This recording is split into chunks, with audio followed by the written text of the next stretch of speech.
Missing from Hillary Clinton's email, Saudis worked with CIA to create terror. By Kurt Nimmo. Hillary Clinton's email to her current campaign manager John Podesta dated August 17, 2014 implicates Qatar and Saudi Arabia as the main logistical and financial supporters of the Islamic State. In the email, Clinton recommended the United States use its diplomatic and more traditional intelligence assets to bring pressure on the governments of Qatar and Saudi Arabia to put them in a position of balancing policy between their ongoing competition to dominate the Sunni world and the consequences of serious U.S. pressure.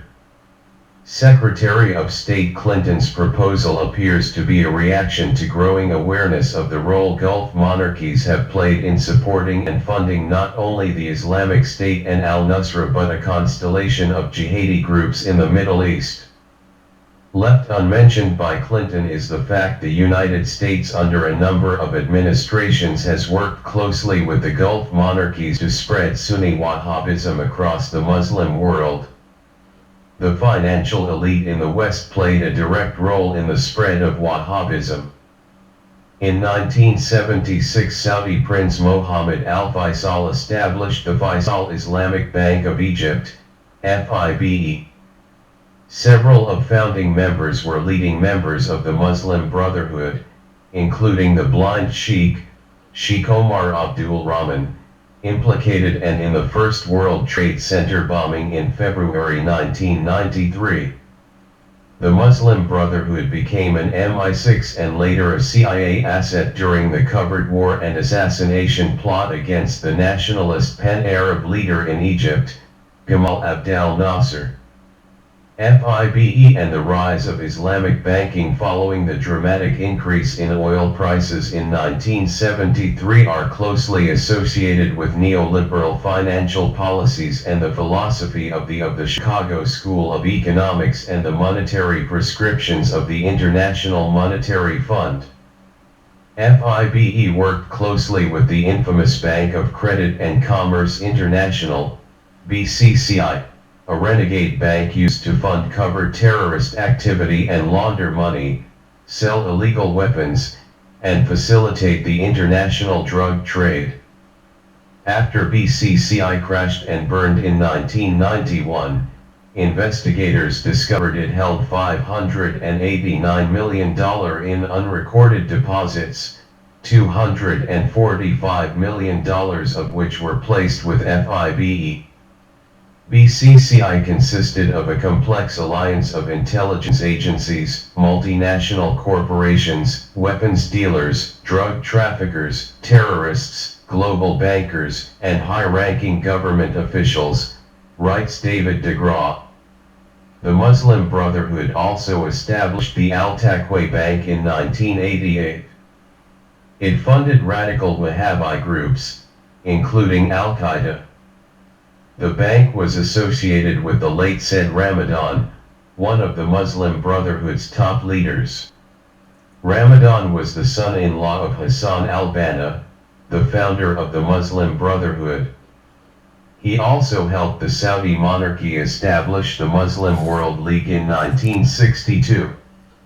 The organization would later fund Al-Qaeda and numerous other terror groups.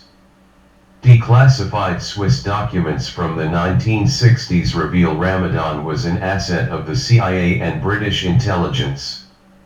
It's no exaggeration to say that Ramadan is the ideological grandfather of Osama bin Laden. But Ramadan, the Muslim Brotherhood, and their Islam in Cold War, and had they not received both overt and covert support from Washington, writes investigative journalist Robert Dreyfus. In addition to funding radical Islamic groups, the Saudis helped establish the so-called Safari Club in 1976. The chief instigator of the group was Alexander de Marin Ces, head of the French External Intelligence Service STIS. Like the BCCI, the Safari Club funded off-the-books terror operations and worked closely with al-Mukhabarat al-Ayyama, the Saudi intelligence organization. Kamal Adam and then his nephew Prince Turki. Adam acted as a channel between Henry Kissinger and Anwar Sadat, the President of Egypt and former member of the Muslim Brotherhood. The Safari Club was run by Saudi arms dealer Adnan Khashoggi of Iran-Contra fame. He also had connections to the BCCI. According to author Joe Trento, the Safari Club preferred working with a rogue faction of the CIA made up of agents close to ex-CIA Director George Bush Sr. and decorated CIA officer Theodore Shackley. The private, shadow spy organization within the CIA, according to Trento, was organized during an effort by the Carter administration to reform the agency following revelations of the Church Committee in the mid-1970s.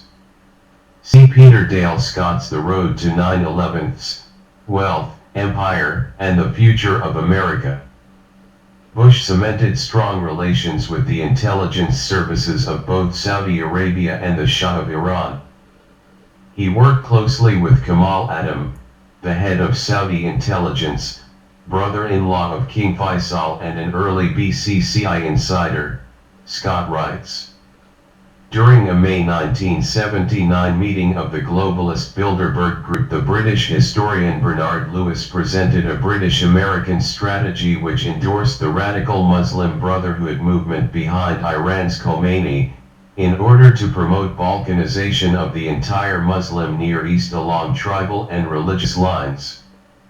Lewis argued that the West should encourage autonomous groups such as the Kurds, Armenians, Lebanese Maronites, Ethiopian Copts, Azerbaijani Turks, and so forth.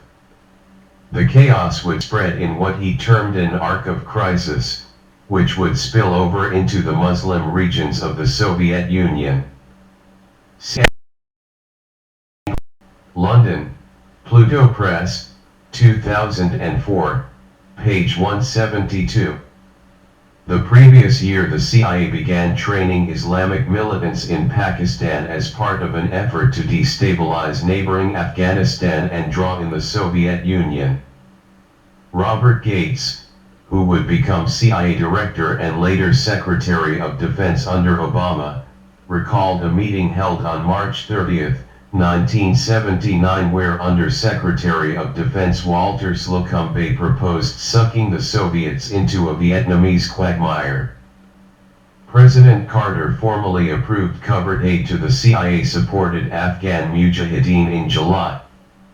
See Robert Gates, From the Shadows, The Ultimate Insider's Story of 5 Presidents and How They Won the Cold War.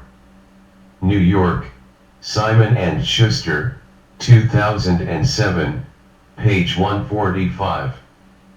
The CIA became the grand coordinator, purchasing or arranging the manufacture of Soviet-style weapons from Egypt, China, Poland, Israel, and elsewhere, or supplying their own, arranging for military training by Americans, Egyptians, Chinese, and Iranians, hitting up Middle Eastern countries for donations, notably Saudi Arabia, which gave many hundreds of millions of dollars in aid each year, totaling probably more than $1 billion, pressuring and bribing Pakistan, with whom recent American relations had been very poor, to rent out its country as a military staging area and sanctuary, putting the Pakistani Director of Military Operations, Brigadier Mian Mohammad Afzal, onto the CIA payroll to ensure Pakistani cooperation, writes Phil Gasper.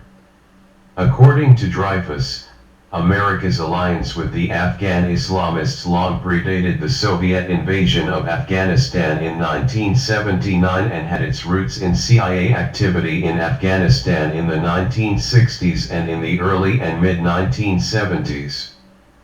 The Afghan Jihad spawned civil war in Afghanistan in the late 1980s, gave rise to the Taliban, and got Osama bin Laden started on building Al-Qaeda.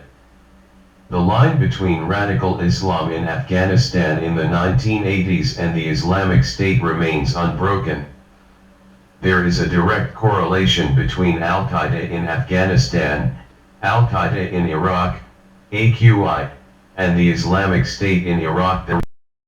AQI was the subject of a Pentagon Black Op and propaganda campaign targeting the Iraqi resistance following Bush's invasion in 2003.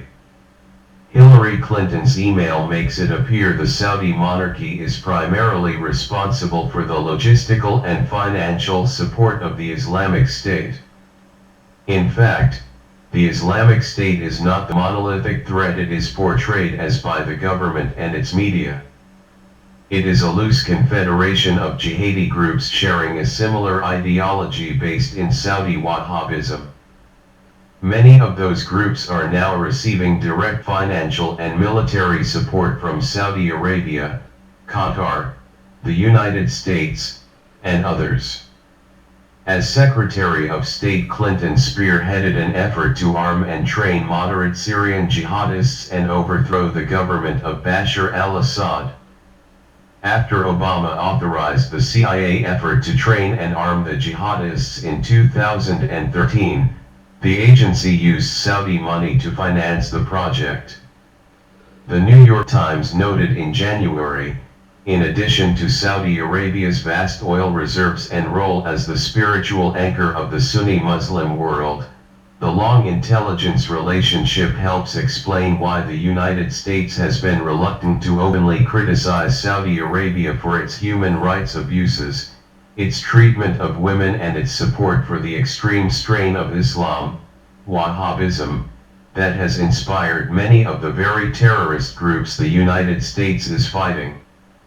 More accurately, the United States is reluctant to criticize its Wahhabi partner and seriously endanger the neocon-spawned arc of crisis carefully designed to divide and balkanize the Arab and Muslim Middle East.